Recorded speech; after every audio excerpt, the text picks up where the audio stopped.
రోజు చూసుకుంటే అమ్మవారి జన్మ నక్షత్రమైన మూలా నక్షత్రం ఈ రోజు చూసుకుంటే అమ్మవారి సరస్వతి దేవి అలంకారంలో భక్తులు దర్శనమిస్తున్నారు. సాధారణంగా చూసుకున్నట్లయితే సరస్వతి దేవి అలంకారం అనగానే చాలా రాష్ట్ర వ్యాప్తంగా ఇతర రాష్ట్రాల నుంచి కూడా చాలా లక్షలాది మంది భక్తులు కూడా విజయవాడ తరలి వస్తారు. ఆ సరస్వతి దేవిని కనుక దర్శించుకుంటే సకల శుభాలు కలుగుతాయని భక్తుల నమ్మకం. ఈ నేపథ్యంలోనే మొత్తం 11 అలంకారాల్లో కూడా సరస్వతి దేవి అలంకారానికి చాలా ప్రాధాన్యత ఉంటుంది.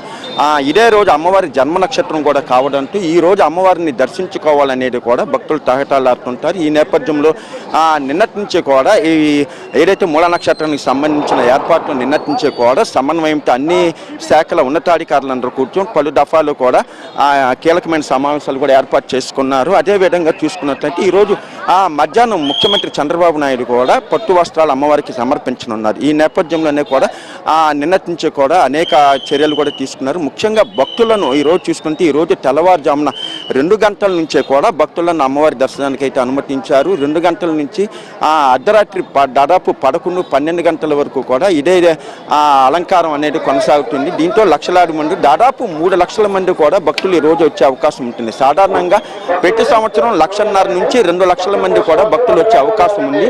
ఈ రోజు చూసుకుంటే ఆ సంఖ్య 3 లక్షలుగా పెరిగే అవకాశం ఉందంటున్నారు. ప్రధానంగా చూసుకున్నట్లయితే ఇటు స్త్రీ శక్తి పథకం, ఉచిత బస్సు పథకము, మరోవైపు చూసుకుంటే విజయవాడ ఉత్సవ్, ఇటువంటి కార్యక్రమాల నేపథ్యంలో వాటన్నిటిని కూడా తిలకించే ఉద్దేశంతో కూడా భక్తులు చాలా పెద్ద సంఖ్యలో వస్తారని భావిస్తున్నారు. ఈ నేపథ్యంలో దీనికి తగ్గ ఏర్పాట్లు కూడా పూర్తి చేశారు.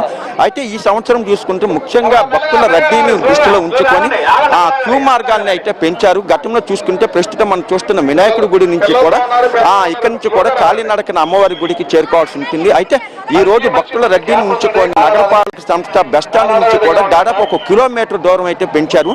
ఈ కిలోమీటర్ దూరం నుంచి కూడా ఎక్కడికక్కడ కూడా కంపార్ట్మెంట్లు కూడా ఏర్పాటు చేశారు.